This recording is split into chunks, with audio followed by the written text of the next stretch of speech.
according to JB, apparently we're in trouble because I'm back and I wanted to do the intro tonight, and all of a sudden things are wrong. JB, why are we in trouble that I wanted to do the intro? What's up with that?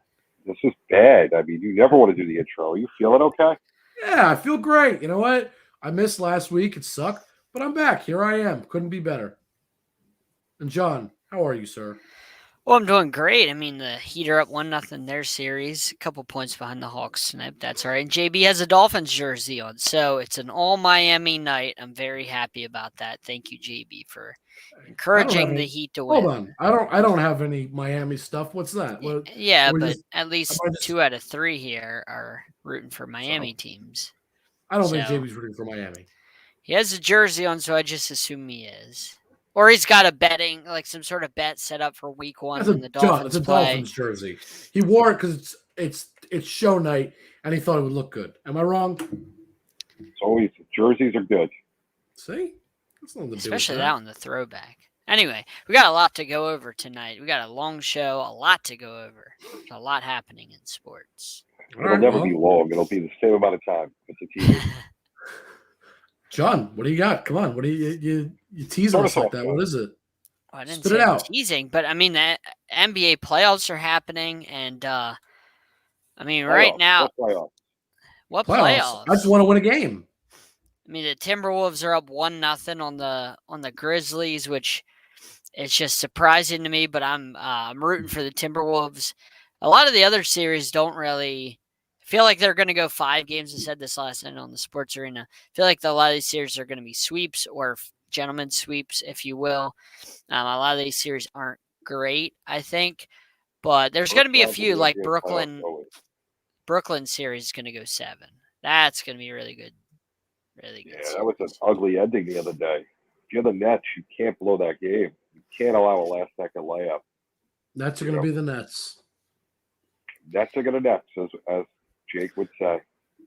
So, John, you said some of these series are blowouts. I mean, I do agree on some of them, but what about Mavs and Jazz? You don't like that series? Gosh, I mean, that's like the most boring series out of all 8 of these series.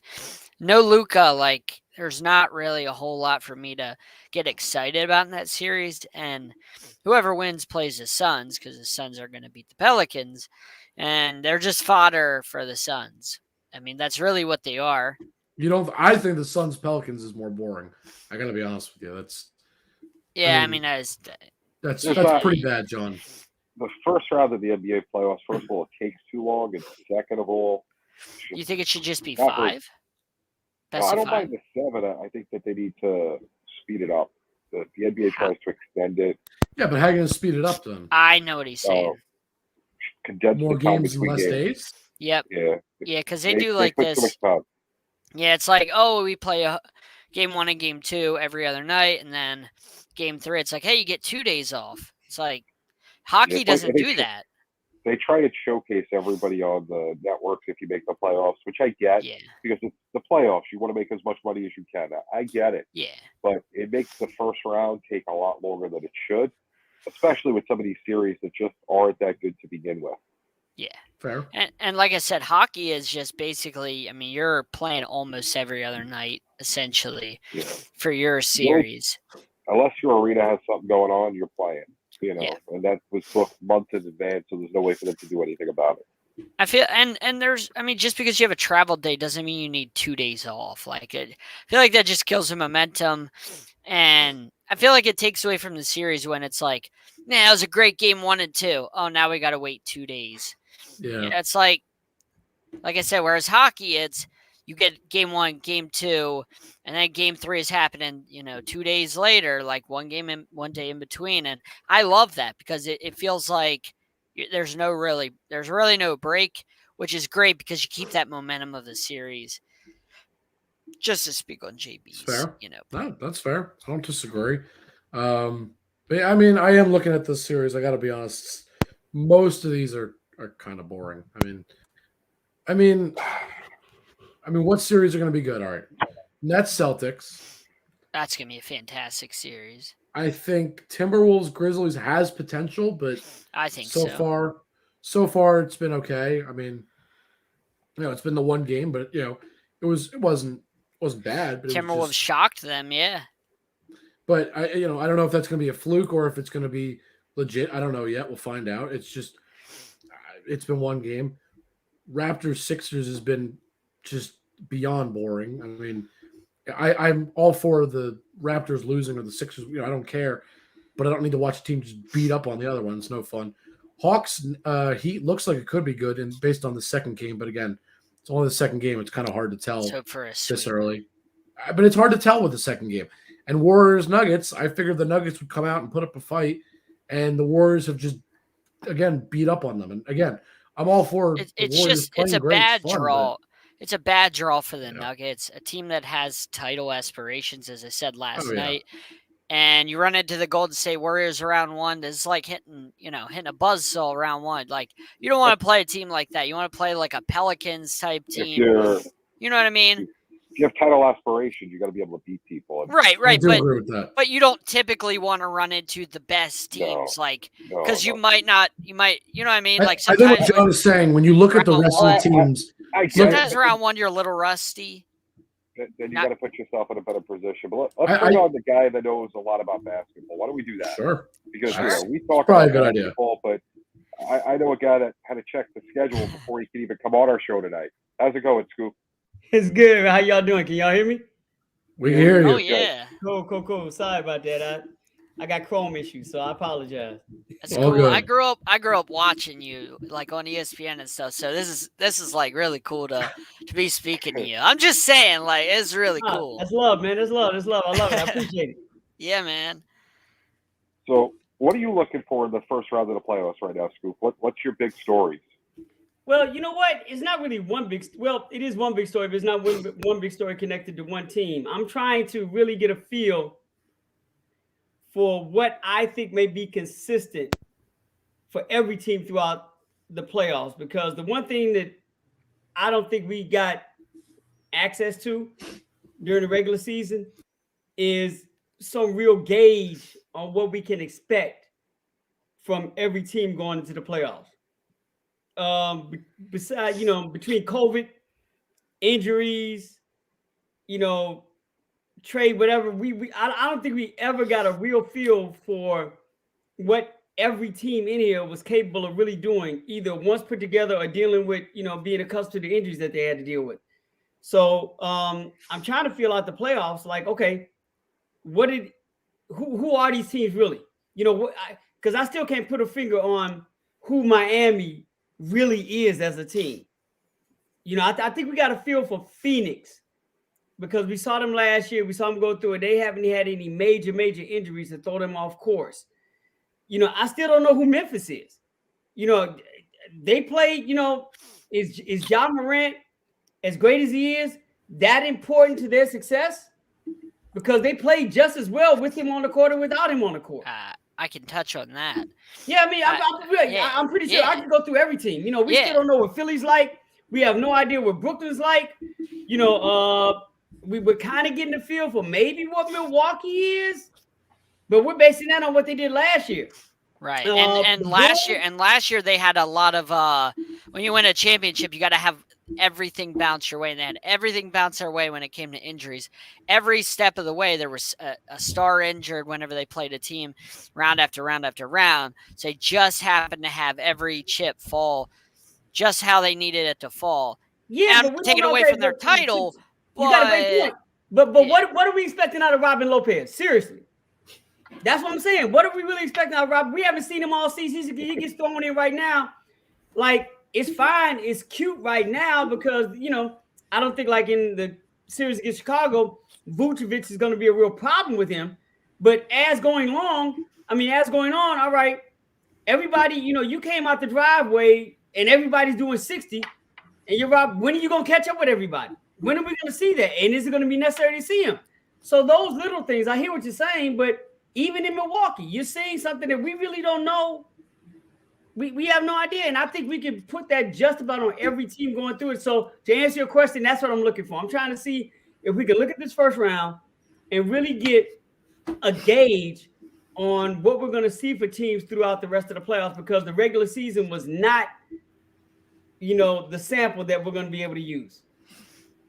Now, if you're the Nets after the game 1 loss, and you have, Ben Simmons, who finally cleared to practice, with physically in practice, what do you do to make the Nets better at the end of the year? Because they invested all this money in Durant.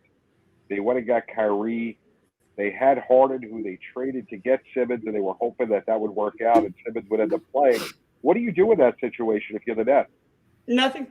I think from a basketball standpoint, from a business standpoint, you understand what you were getting when you got him, and we have a tendency to look at trades unilaterally.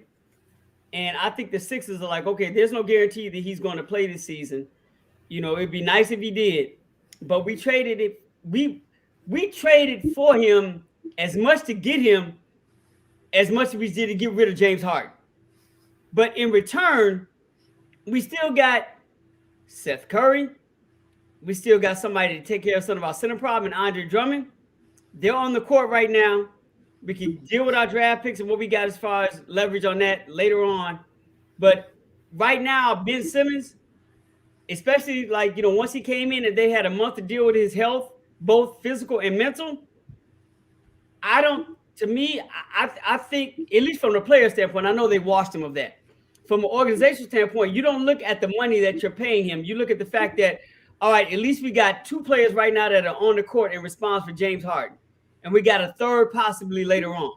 But the one thing you don't want to do is throw Ben Simmons in a situation that could harm him for years, dealing with what you have to deal with his contract situation now that you have control of his contract.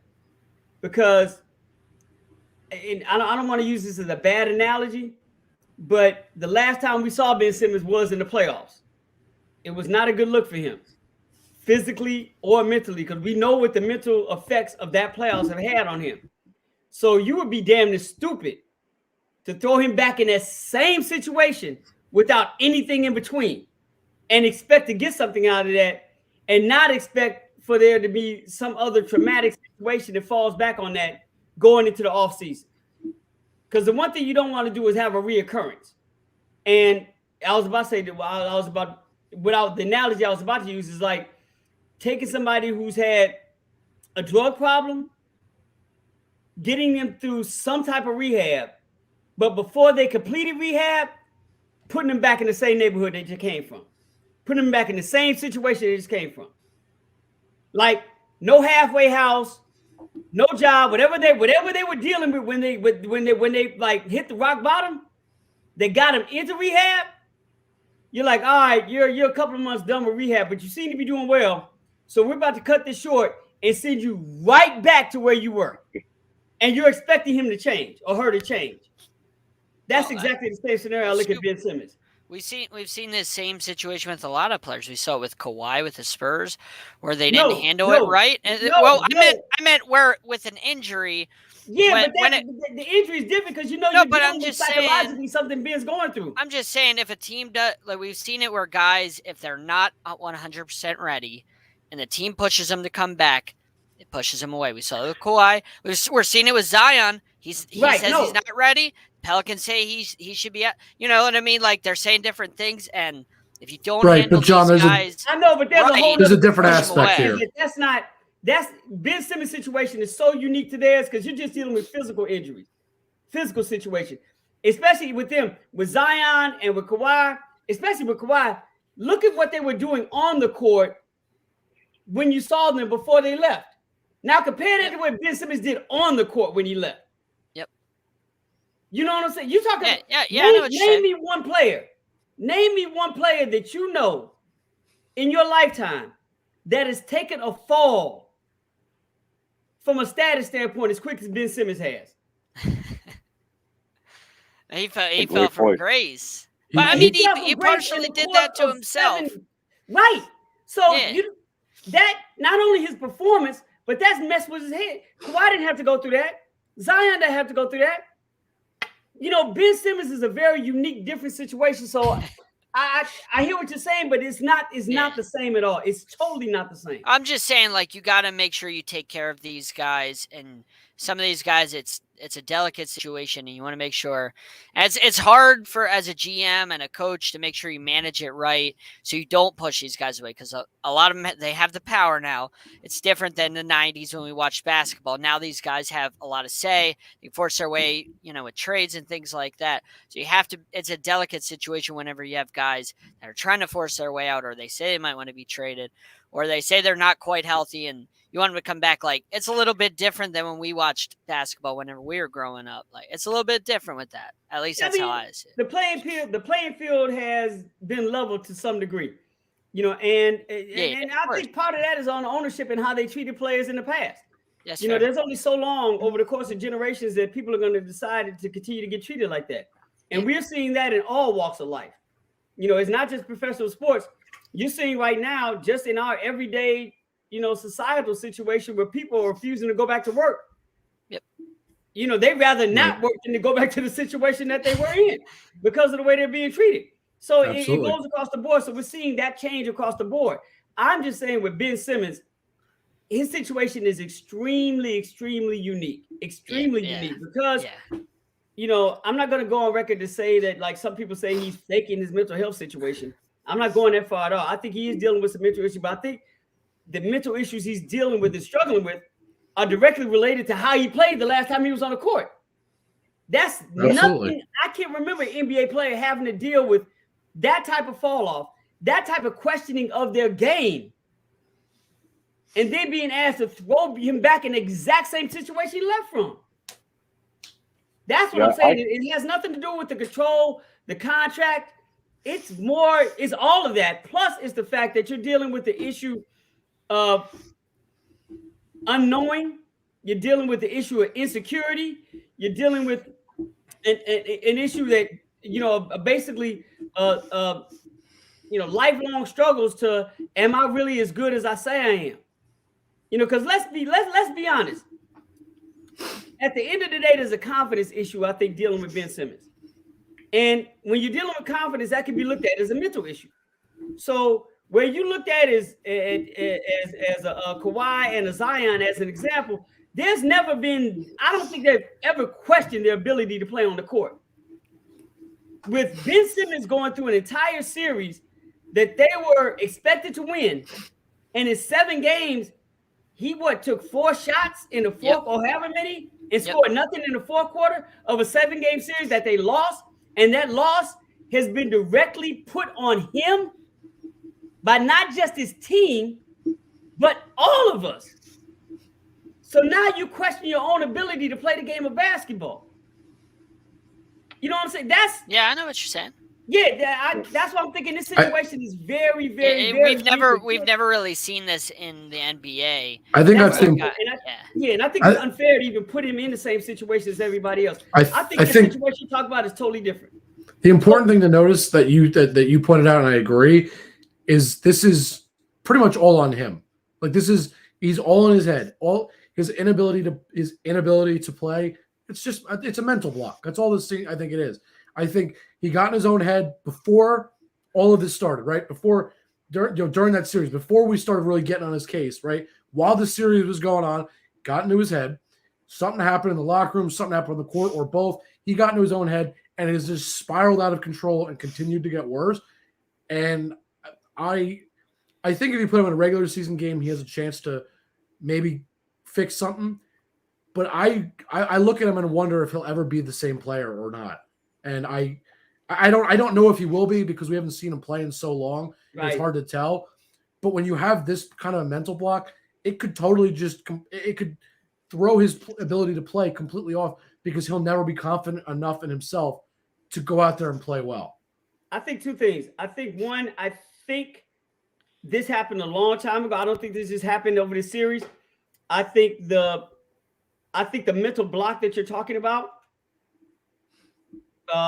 masked itself as arrogance early on in his career, because let's not act like we have not been talking about Ben Simmons and his lack of an ability to shoot from the outside last year. This has been a conversation that has been ongoing. It started basically when he was in college. It started at LSU.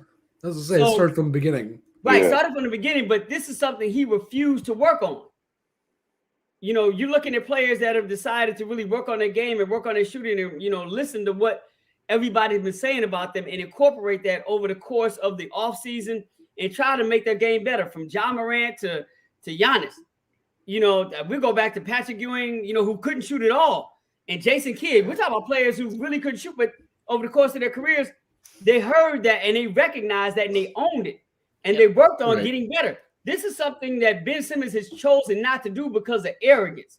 Now, what happened is, excuse my language, but the shit hit the fan in that series against Atlanta. Yep. And while he didn't hear everybody else, now he had that mirror faced him. He ran into that mirror. That man in the mirror, he ran directly into it. And now he has to realize that he can't escape it anymore. The arrogance cannot just push this away anymore. Now he's faced to deal with it. And that's where your mental block came in. It was arrogance at first. Now it's a mental block, which has become a mental challenge. Now, the one thing I do think that can't get him out of this is the people that are around him. And I'm specifically speaking about Kyrie Irving, Steve Nash, but more importantly, Kevin Durant. Kevin Durant, is a basketball player's motivational speaker. All that pettiness that Kevin is on the outside world and everything getting to him, he funnels that into his game, but he also funnels it into his teammates. Okay. He's the one, if you talk to Steph, if you talk to Clay, if you talk to, Steve Kerr, and he's the one that's always telling everybody, hey, you're this, you're that, let's go. You're this, you're that, let's go. And he's proven it by himself. Of course. So when you hear it from him, you look at him doing it, he always gives his teammates some sense of belief. My thing in knowing that he has an issue and has the leadership qualities on Brooklyn, that's something that Ben Simmons did not have in Philadelphia. He didn't have it in Brett Brown. He didn't have it in Joel Embiid. You see, they didn't do anything for Marshall Faulk there in Philly to encourage his confidence, to work on a certain thing in his craft.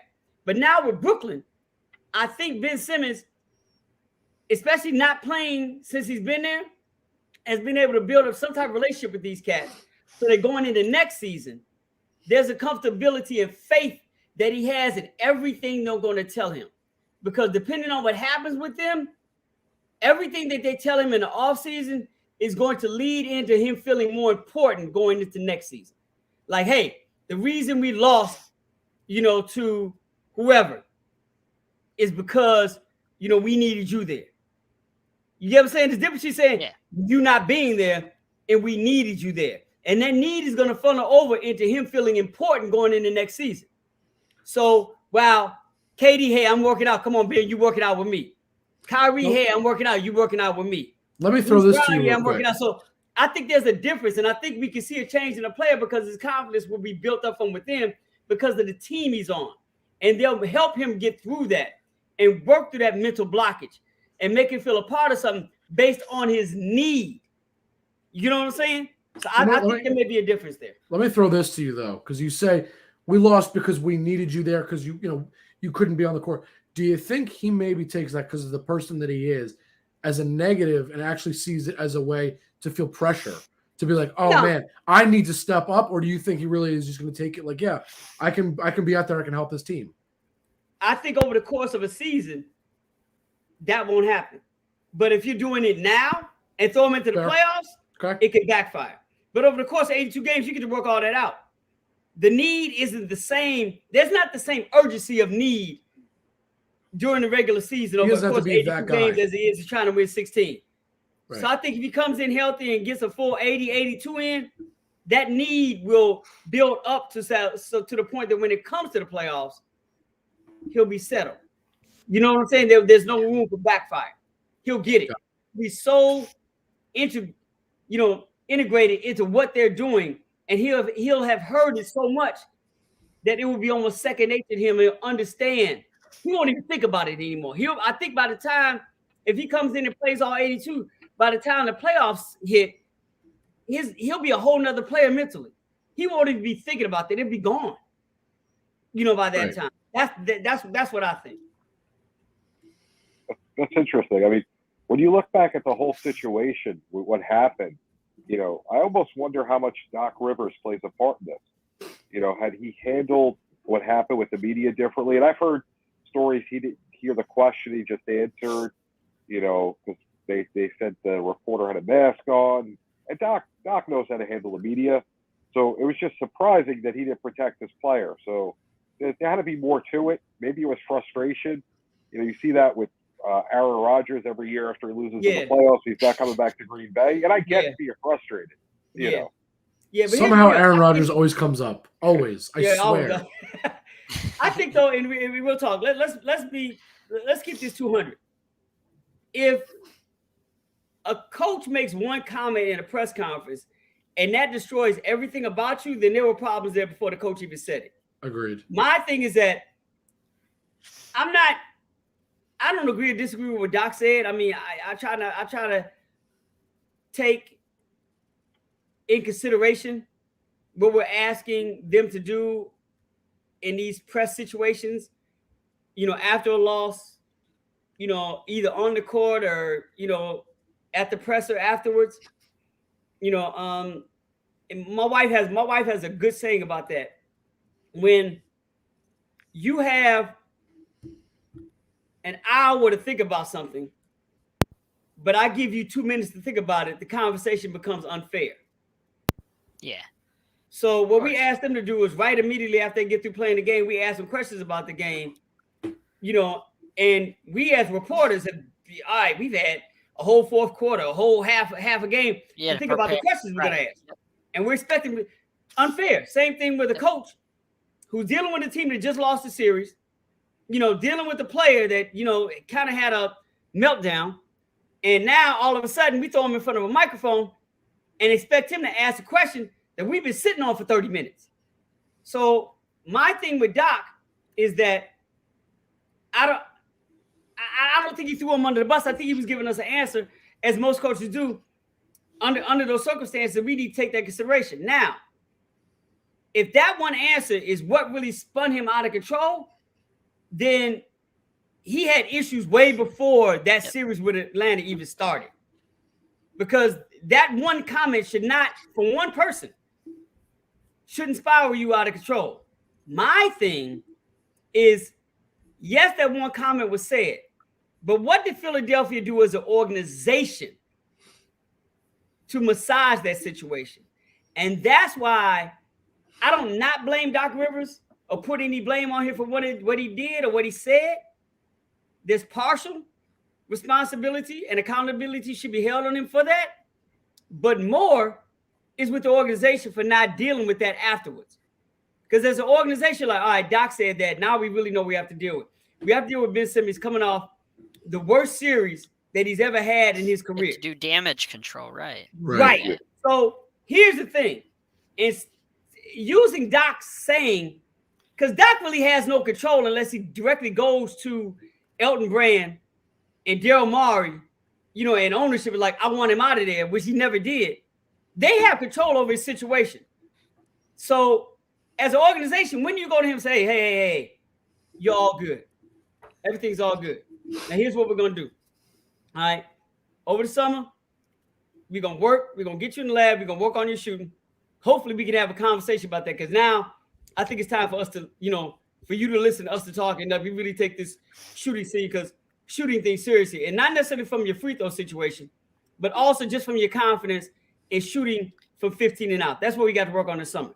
And what we're going to do is also take that pressure away from you feeling you have to shoot.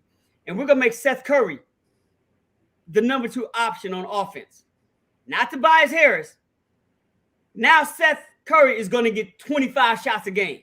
So now you got 3 people to deal the ball to. So now there's less responsibility on you to do this because, you know, we just got Seth Curry this year. We didn't know what he was able to do. But now we're going to play you at the 6'10" point, and we're going to play him at the 6'3" But he's going to be our shooting guard. So now, Ben, don't worry about a damn thing. Don't worry about shooting. We're going to work on it off some, but don't worry about it. Now you got 3 people to facilitate you all the time. Because Seth is going to be now a high-volume shooter.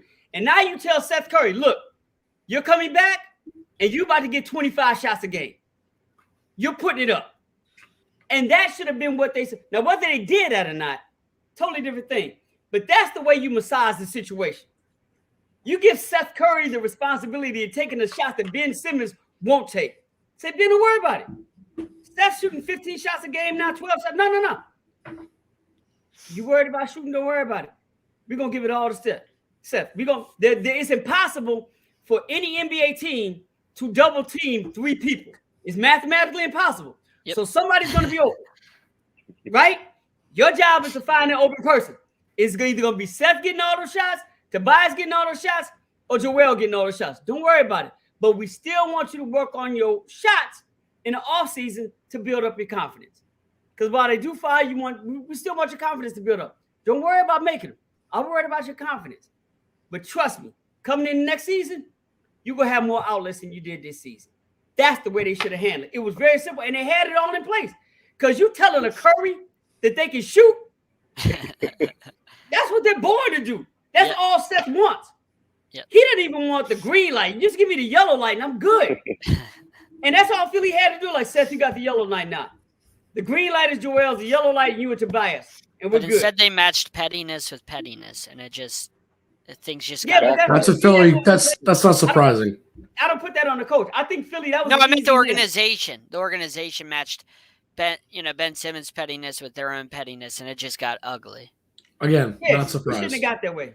No, it's Philly. I'm not surprised. I'm not sorry for saying it either. Good point. So I got 2 questions before we let you go, Scoop. Mm-hmm. Zion Williams, is he going to be able to stay healthy and play in the NBA? Once again, it's going back. It's going back to the word massage. I think that's a great word. I think everything changed with them over the course of 2 events. One, Van Gundy was let go because I thought they needed a whole new coaching culture in there. That's fair. It's fair. And I think once CJ McCollum got there, I think that changed the dynamics of what they did in-house as well. So let's see what CJ's able to do. And I hate to put it all on him, but that's why they got him. Yeah, right. And you see that seems to be the trend right now happening with the NBA and teams going from one level, stepping up to that next or elite level. We saw it with Chris Paul going to Phoenix. We saw it with DeMar DeRozan going to Chicago. We saw it with Drew Holiday going to Milwaukee. We saw it with Jimmy Butler going to Miami. You take these vets and put them in with a bunch of young players, they change the entire mentality and dynamic of those teams. Yep. CJ McCollum is no different than the people I just mentioned and the situations I just mentioned. But now we have to give him an offseason to see what he's able to do.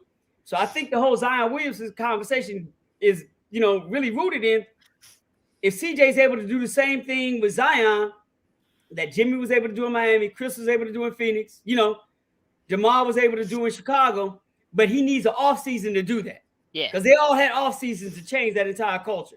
So let's see what happens. And if those 3 were able to play together in New Orleans, Brandon Ingram and McCollum, and if Zion could be the guy that was drafted to be the guy that he is, that would be a formidable 3. Like, dude, with a coach, and they got a nice roster. Yeah, with a coach that believes in them, that seem to be believing in. You know what I'm saying? Yeah, I know exactly what you're saying. There's stability there with Willie Green, and it seems like they really believe and trust him.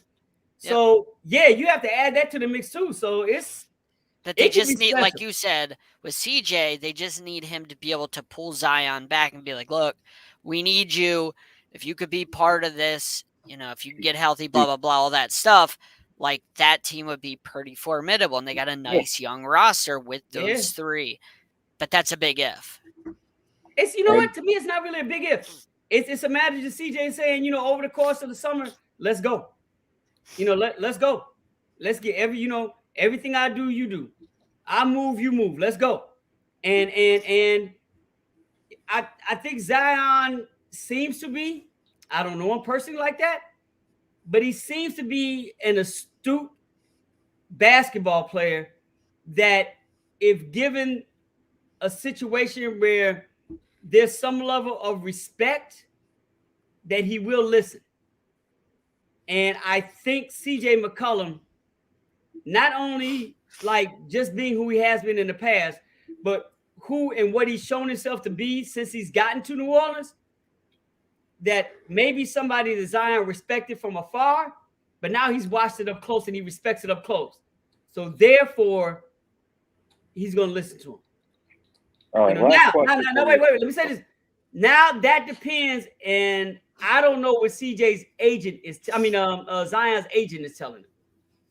Because if his agent is telling him, "I'm going to get you to New York," so damn all this, then that's what's going to happen. I'm cool. Yeah. I would love that. All right, last question. I know you got to run. No, I'm good. Okay, gut check question. It's the playoffs. There's no LeBron.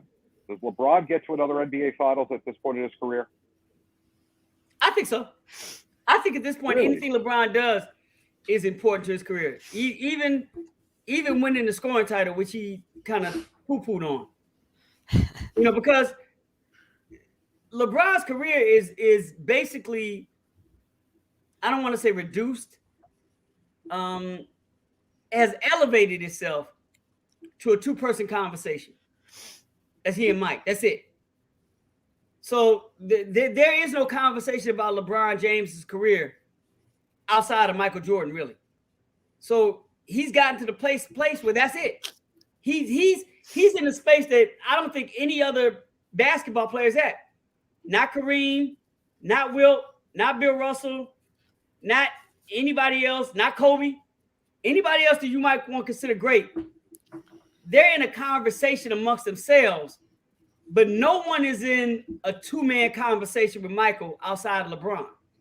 So to me, with that being said, and LeBron's career not over and him not clearly overtaking Mike in that GOAT conversation, then everything he does in his career matters because it enhances his arguability in that two-man conversation.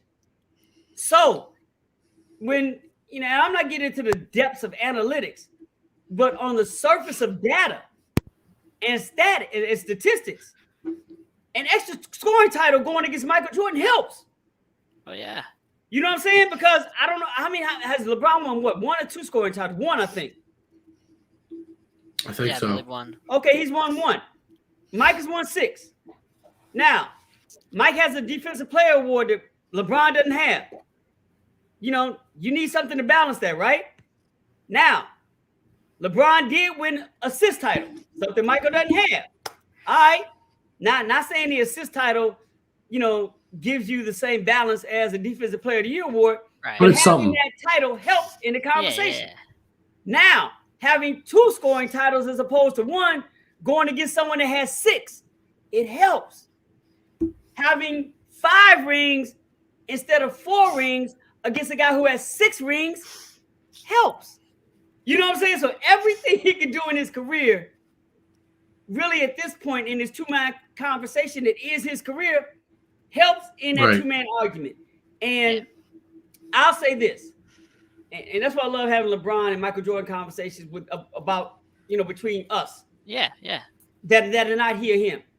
And when the other part I'm making about the two-man conversation, it really is a two-man conversation because the end of the conversation is between those two. And the only conversation I think we should be having, us, as people that are not named LeBron James or Michael Jeffrey Jordan, are the conversation that they have when they're in that room alone, talking amongst themselves about who the GOAT is. Now, my thing is this. If LeBron right now comes to the table and comes in that room with Michael Jordan, what does he have to put on the table that's going to win that argument with Mike about best player? Nothing. Absolutely nothing at all. Does he have I don't think there's anything. All-time scoring list. Okay, that's what I'm saying. Does he have enough? I mean, second all-time in points, so that's a big thing. Obviously, that he would be able to hold over him. There's a lot of records that. Well, you know what? But the argument can be made this, John. Michael Jordan skipped seasons to play baseball. No, I'm not. I'm not picking a side. I'm just telling you. But I'm just saying, I'm playing the other side of that, right? Michael Jordan plays those seasons. It's a different conversation all of a sudden already. Oh, of just course. Because Michael Jordan's higher on that list. he misses those seasons. But he didn't play those seasons. Right. So, No, I'm you just know what I mean? saying. It's, You know it's what I not mean? an if. My thing is that it goes back to my point. The more things LeBron has to work with, the better he holds himself in that conversation. That's what I'm saying. Everything that happens in his career helps in that conversation. So if he got another ring, it helps. Because it's not just the 5 rings. Like, man, I want a ring at 39. Yep. You know what I mean? That, I know what you mean. Everything helps him in this conversation that he's having with Mike. He'll need it. He'll definitely need it. That's what I'm saying. He'll definitely behind need everything. Right. And I think Michael Jordan never lost the finals. And LeBron lost a lot of finals. I think it helps in his career because Mike is going to come with, we talk about, the most arrogant, petty athlete in the history of the world. Mike's not going to let LeBron walking out that room. One, he's not going to let him walk out the room to win. But he's not even going to let LeBron walk out the room feeling confident or good about himself. No. Right. Michael's going to make him try to feel like shit. Like, Michael's going to try to make him feel like, why'd you even come in here? That's Michael's job. That's what Michael does. That's what Michael does. Right. So, my thing about LeBron's career, everything you could get, man, every clip you could come to the table with, man, bring it with you in that conversation. You need all the ammunition you can get for your career to have that one-on-one conversation with Michael Jordan. I think the only way he can legitimately can catch him is if he wins 2 more. I think he's got to tie him in rings. I don't think he can be under him with the losses that he has. He doesn't have as many finals MVPs. I think he has to at least get to 6 in order to be able to catch him. That's what I think. I don't know. It's just me. I mean, I saw Mike play. I saw LeBron play. They're both great players. I can never say anything bad about either one. They both have that killer instinct. But to me, game was on the line. I want to give it to Mike before I give it to LeBron. Of course. But you're not talking about much below. It's like, if you it's all you're saying. Would you rather give the ball to oranges, me? Right. It's all you're saying. Would you rather give one of us the ball or Michael Jordan? It's it's 2 of the greatest basketball players, period, in the story, no matter what. Yeah. It's just a matter of who you think is better. It's not one of us. If we were having a fantasy draft throughout, from the 80s till now, and, I had picked number 2 when I got stuck with whoever didn't get picked, I would not be complaining. I'm starting my team, a rock solid footing. Either LeBron or MJ, you're happy either way, right? Right, but here's my thing, is that if you boil this argument down to those 2, that's the way I think we should think. Like, regardless of how we feel on our own thing, if you put those 2 in a room, who do you think is going to come out the winner? And it's not about their argument skills, debating skills, literally. Just based on those 2 being in the room, who's going to come out there and be like, okay, yeah, you're right? Neither one. I don't think either one. You'll never have an answer. No. You don't think so? I think they're both have enough ego to where they wouldn't. I was going to say, they got enough ego to go around forever. They're both alphas. They're not backing down. Nobody's taking, no one's going to say, you're better than I am. It's not happening in that room. JB, that's like trying to tell John that Dan Marino's not the greatest quarterback of all time. He'll fight you to the end of the earth. Yes, to tell you you're wrong. I look, I know both of those dudes, and I think LeBron is too nice. Really? Yeah. I mean, LeBron believes in himself. And he has a very extremely healthy and necessary arrogance that he's earned. Right. But it's nothing like Mike. Mike is not nice, especially when it comes to him, and he will drag things in the ground that almost will make you give up just to get out the room. Wow. Like, it's like, you know what, man? If it's that important to you, dude, I get it. But he can't beat you down to make you believe that he's right. And I think in LeBron's situation, he will literally do that.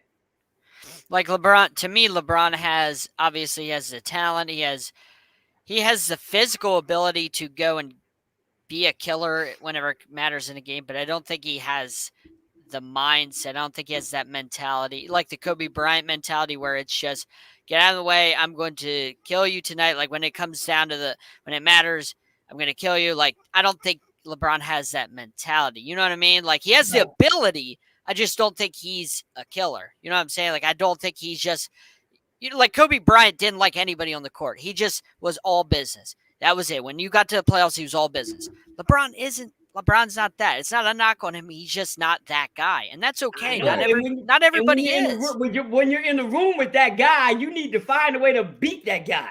Yeah, exactly. That's what I'm saying. He's too nice. It's the same thing. Yeah, exactly. I've seen him pass out of big situations many times. Like you don't see Michael Jordan do that. I think Mike has more of that killer instinct. My bigger question is, back in the day when Oakley and Mason were down low, if you look at LeBron's game, could he have handled the physical beating that Mike took? Oh yeah, without question. Without question. He flops too much though. He just flops so much. Yeah, but I have more faith in him. I think he flops so much because of the era he happens to play in. If you put him back in the air and flop because he's allowed to. Right. If you put him in the air and flop him, you can't get away with it. I don't think it's happening. And secondly, if you put him back in the air, LeBron wouldn't have been brought up to be and I don't want to say this the wrong way, to be the prima donna that we made him. We made LeBron entitled. From high school, we elevated him. We gave him things that no other athlete ever had. Not saying he didn't earn it, but we gave it to him. So he came into the league with a sense of entitlement. So he's treated him like he was going to be the next MJ. But that's something to have humility, right? Right, he was, and he lived up to it, which is amazing. But my thing is before we knew anything. Truly. If you give him back in the day, we don't treat LeBron the same way. Right. You know what I'm saying? He's not. We don't move the McDonald's All-American game from wherever it is just to his city to make him happy. That doesn't happen. Take care of him, right? Right. He doesn't get a $90 million contract before he even plays a game. That doesn't happen. Right. We don't anoint him before he even gets in the league the way that we did. So you take that all away and you treat him like, Kareem was, or even Michael was, or Patrick Ewing was, when they were the best high school basketball players. You still got to earn yours once you get to the league. Yep. Now, you give LeBron that type of treatment coming to the league? Yeah, Anthony Mason, Charles Oakley, they didn't. They feeling it. Because he's not looking for offensive foul charges. He's giving them. Right. Yeah, so the mentality is totally different. So I don't want to, use scenario, putting him, what he is now, and putting him back then without understanding how things were done back then, and you have not to have context, go through the same situations that they did. Right. Yeah. That's the hard part when you start comparing different eras, because it's hard to say because he haven't had to play for it. I'm sure he probably could. He's got the physical size to do it. And the guy's a winner. What do you have the physical size? You don't have the training. If you put him back in the 80s, you don't have the you don't have the equipment and all the advanced stuff that you have today. You don't have that in the 80s. So he might not be 265. Well, I think we're trying to just say. I'm just saying, like, if you're gonna put him back there, you have to have you have to make sure you touch all the things, because he doesn't have the equipment he has today. Like, he doesn't have all the access to all the things he has today. You don't have that in the 80s. So it's a different game. It was a different scoop. In the 80s, it's a different game. Like, you could beat each other up back then. Today, you can't touch anybody. So it's a different game. John, so today, these are just factors you have to play in. I don't want to just play somebody there without having to go through what everybody else is going through. Right, that's all. Yeah. I think if we're going to play that game, I think which is a fair game to play. It's interesting to play that game. But if we're going to do that, we have to allow them to go through at least the same things that everybody went through, and not just take who they are now and put them back there. Yeah, exactly. Just like, hey, look, all right, we're going to put you with your physical ability, what you can do right now. We're going to take that, but we're also going to apply the same rules back then. But you have the ability to adjust to those rules because you came through the same way. But we'll give you the same abilities, Yeah. That's a fun game to play. It is a fun game. It is a fun game to play. I love it. So what do the Lakers have to do to compete again? Because, Anthony Davis, who's a phenomenal talent, can't stay healthy year after year, and he gets the hold on, JB. Anthony Davis, do you mean Glass Joe? Yes. It's a shame because he's probably one of the most talented guys in the NBA. Incredible, but I would put his talent against anybody in the league. Without question. He can't stay healthy. But I would rather have a glass door at this point because it's the same thing. But you break it just as easily.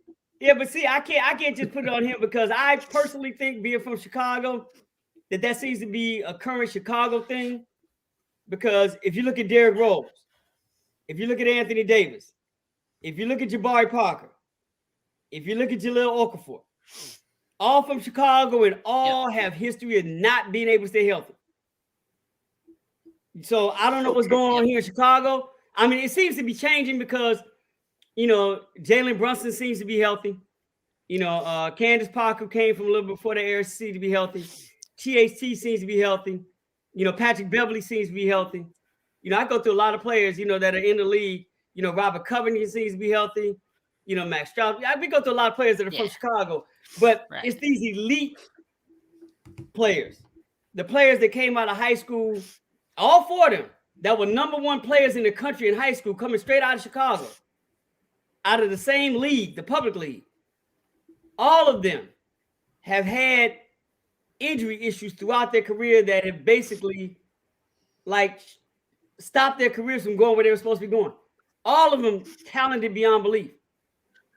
So I just can't. I hear what you're saying, calling him Glass Joe, which is fine. It's cute, but I just can't put it on him. If you're going to do that, you need to spread it across the board to a small generation, a small sample size of cats who come from this era, because he's not the only one. I mean, Wade is one of the few Chicago people that was able.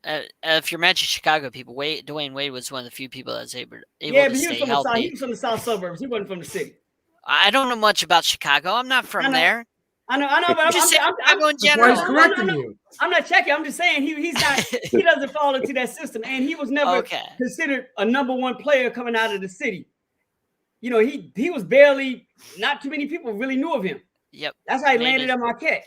I'm talking about these elite players that each one of them, Derrick Rose, Anthony Davis, Jahlil Okafor, and Jabari Parker. Were all number 1 players in the country in high school.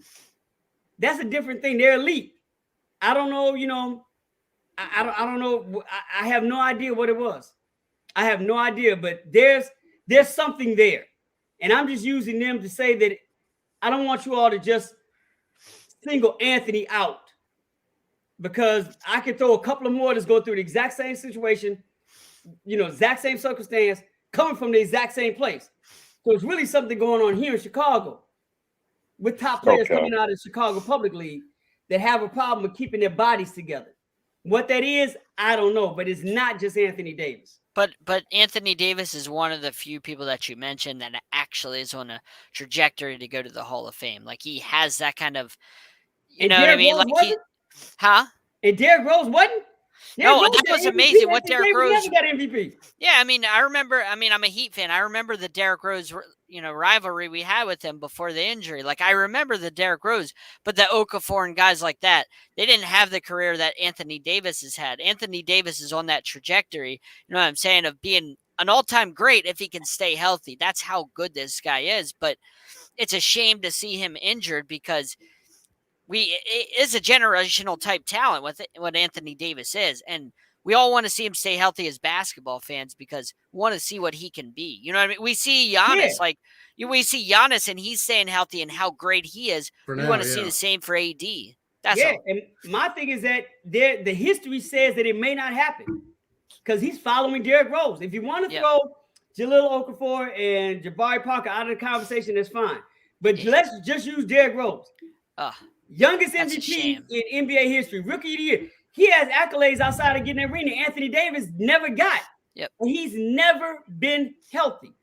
No, unfortunately. Never. I mean, that was some of the most electric basketball when I saw Derrick Rose in MVP form that I've ever seen in my life in the NBA. Like, so that's the same trajectory we're talking about talent-wise with Anthony Davis, just taller. So I hate to say it, if that's your example, and looking at Anthony's history throughout his entire career, it looks very similar, doesn't it? Unfortunately, yeah. Right. Without a doubt. Yeah. So we got time for one more question before we got to wrap up. You guys have a good question? I'll leave it to you two. JB. You put me on the spot. I got you guys dumped here. So, all right, real simple, Scoop. Who's going to be the NBA Finals and why? I know you said you're looking for, what to expect from all these teams, but right now you're on the spot. I'm saying right now, Phoenix, and I'm sticking with Brooklyn. Yeah. No Golden State with the way they look and with Poole and all them cats. I do want to say that. I just think that my heart wants Golden State to win. And I don't want to jump on the bandwagon by looking at how they played, in the beginning of the season, how they're playing now, and think that that's not going to like it. I think they are that good. I just really think that Phoenix, the way they played all season long, they've been on a mission. And their mission is, in my mind, to not just get back to the finals, but get back to the finals and play Milwaukee again, to prove to Milwaukee that y'all didn't win that last year. We lost it. They're trying to take away the credit from even. And the example I use for that, if we go back to 2014, the San Antonio Spurs, after they lost to Cleveland on that, to Miami. Thank you. On that Ray Allen shot in Game 6, and they wound up losing Game 7, right? Yes, sir. You remember what happened the next year? Let's not go over that. John wants to talk about the good stuff. You can't only have the good if you don't have the bad. All I'm saying is that they played that entire season like they were on a mission to get back to the finals. They hurt us bad, yes. And when they got there, that was one of the most. That was one of the most. I hate to say it, but if you like basketball played beautifully, that was some of the most beautiful basketball you're ever going to see played. And they came back, like we say in the hood, like they were avenging their brother's death. And what I've seen in Phoenix is very, very similar. It's reminding me of that all season long. Like they're coming back for one thing, like they're on a mission. Now, one thing. As good as Golden State is, I don't know if they're in position in the West to stop that. I think it's going to be mentally on something that is not going to let anything stop that from happening outside of them not playing Milwaukee in the finals. It's going to be a hell of a Western Conference I imagine it's those two. I imagine it's Golden State and Phoenix because, to me, Phoenix is just going to cakewalk New Orleans, cakewalk whoever wins this Utah series. It doesn't really matter. Neither of those teams have anything for Phoenix. And then, if Memphis can get their stuff together, that'll be a really good series between them and Golden State. I don't think the T-Wolves would have enough for Golden State. Nope. So I think we have to worry about Phoenix. So is Chris Paul going to stay healthy? Because that's what I was going to say. Every year we got to worry about every year, right? Exactly. Every year something happens with that dude. So it's pretty much a matter of when, not if. Yes. He'll get hurt. Yes, exactly. At this rate. Exactly. But yeah, and believe it or not, I still have the Nets. Really? I didn't like what I saw in the last game. You think they're deep enough to? Boston's deep, Miami's deep. Like these are some deep teams. There's only two teams. Everything revolves around your. No, but there's only darn Heat. There's only two teams in the Eastern Conference that were top 10 in defense and offense: Miami and Boston. That's it. Nobody. Of course, else. it comes back to Miami. No, that's a stat. That's a real stat. I know. No, it is a real stat. Is that you don't get to play a team like the Heat over the course. Like the Nets over the course of 82 games. You build that defensive rating up by teams that you play. When you get into a 7-game series and you have players like Kyrie and like Kevin, what you're doing defensively has to change because your whole philosophy of what you play at all those other teams has to change. You have to make adjustments for them because there's no other team in the league that over the course of 7 games you have to defensively scheme as you do the Nets. And I think offensively, once again, with Seth Curry there, as another scorer on that team, with Patty Mills there as another scorer on the team, they have a chance offensively to beat anybody. And I know defenses, they say wins championships and all this, that, and the other. But at the end of the day, I have yet to see a team who scores less points win a game. So points matter. And these two literally, and I hear what you're saying, but they literally can score on, against anybody.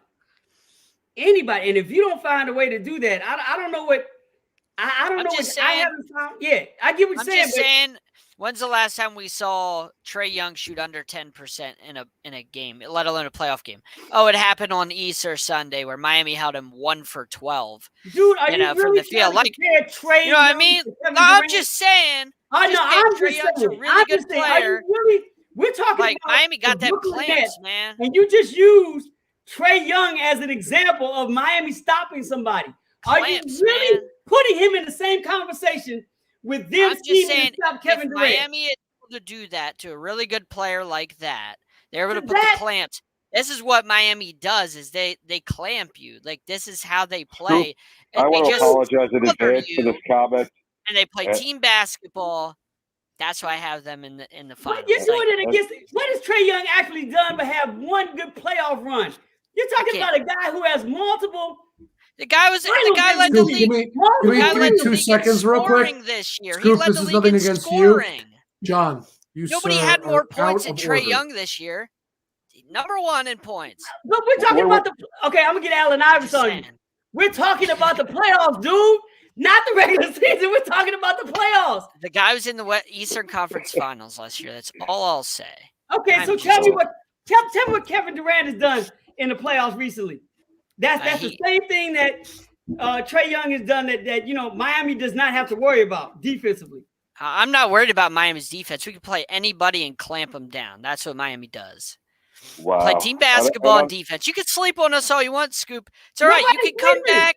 You can come back in a week, in 2 weeks, whenever Miami is stomping the Nets or stomping the Sixers or whoever. You can come back and I'll say I told you so. Was the solo layup because I'm just so disgusted This is with what him? I want. This little Scoop John rivalry. Scoop, I'm gonna do you a favor. I'm gonna mute him. Look, there's no rivalry here. I haven't even said that I don't disagree that Miami can't do something. I'm just basing it on you using Trae Young as a sample in a Nets conversation of what Miami has to deal with Kevin Durant. That's all. We're still working with him, Scoop. You gotta forgive us. Yeah. Man, I feel bad for you all, man. I'm gonna send you to a case of something. Thank you. Thank you. I appreciate it. No, John, not you. No, I He know. means the two of us. I'm just saying thank you. No. Compliment. I take that as a compliment. That's another notch on my belt. I take those as compliments. So how can people find you, Scoop? I'm my what you call it? My Twitter is Scoop OG3, and my Instagram is Strong Island Media Shy. I'm very easy, or ESPN.com. I'm really simple, but I stay under the radar. I try not to have people look for me or find me. I'm about the work, man. I try to do my thing. This what is the old 80s saying, bad boys move in silence. I try to stay true to that. Well, we definitely appreciate you taking the time. No, that's love. I appreciate being on. We appreciate it. I gotta come back. I gotta come back when John is correct, and Miami has shut Kevin Durant down. And a lot of our listeners, like a lot of people commenting, are just praising you and telling us about how they read your stuff growing up, they watched you, things like that. So we have a lot of listeners, a lot of people commenting that really appreciate the work that you've put in throughout the course of your career. So I just wanted to make sure I throw that out there, and that. That's the nicest thing John has said all night. Thanks for making me feel old too. I appreciate that. But you're always welcome back. But yep. We're going to continue the Chicago theme. 11 o'clock. We got Confidential coming on, first episode. Jake, so you doing Cubs no socks? What's up? We don't like the Sox over here. At least not me. I'm a Yankee fan. All right, now I got to come back on the show for that one. All right, now I'm coming back just for that. You're gonna have not what I was gonna send y'all. Y'all just missed out on. Nice done. All right, what did I do? I didn't do anything wrong. You got to make up for it. So I'm throwing you in there too. It's done. I do an Orioles show Monday if you're interested. Yeah, no, you got no Cubs blue, man. I can't see the back. I can't see the front of your head. It may have a C on it, man. See, you're done. Wow, Jake, I took you down. Yeah, Jake, you got that Cubs blue. I'm wearing a Giants hat. You got a big W's flag somewhere in there. Yeah, I know you got it. For what it's worth, I like the White Sox more than the Cubs. Hey, don't start now. John, don't start now. Too late. Oh boy. Well, just throwing it out there. All right, fellas. Appreciate it. This was great. I mean, it was an honor. It was a pleasure. No problem. Hey, we talk soon. Right. Appreciate y'all. Thank you. All right. Take care of yourself. Yep. All right. Well, I think that also is we're overtime for us. So, everybody, we appreciate you tuning in. We will check you out rather soon. We'll see you next time. Everybody, have a good one. I know we're not doing a normal intro, or outro. because we're out of time.